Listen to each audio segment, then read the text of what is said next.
Seshachalam encounter కేసును high court విచారించింది. ఎన్కౌంటర్లో చనిపోయిన శశికుమార్ మృతదేహానికి రీపోస్టు మార్టం చేయాలని న్యాయస్థానం ఆదేశించింది.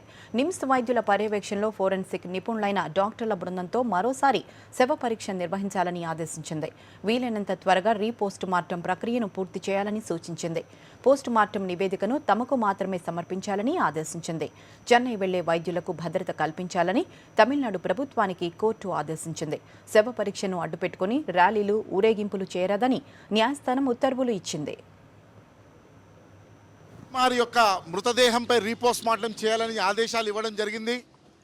అయితే ఈ రీపోస్ట్ మార్టానికి కొన్ని మార్గదర్శకాలు తను డైరెక్షన్ ద్వారా ఇవ్వడం జరిగింది. ఒకటి, Nizam institute of medical science Telangana రాష్ట్రంలో ఉంది కాబట్టి అటు తమిళనాడుకి ఇటు ఆంధ్రప్రదేశ్కు సంబంధం లేదు, ఇండిపెండెంట్గా ఉంది కాబట్టి ఈ Nizam institute of medical sciences యొక్క ఈ టీమ్ ఆఫ్ డాక్టర్సు, దాంతోపాటు ఆంధ్రప్రదేశ్ సంబంధించినటువంటి ఎవరైనా డాక్టర్లు ఒకవేళ పాల్గొనాలనుకుంటే వీళ్ళంతా కలిసి ఎక్కడైతే తమిళనాడులో ఉన్నటువంటి మృతదేహం దగ్గరికి వెళ్ళి అక్కడ టీమ్ ఆఫ్ ఎక్స్పర్ట్స్ తోటి రీపోస్ట్ మార్టం జరపాలని చెప్పి ఆదేశాలు ఇవ్వడం జరిగింది.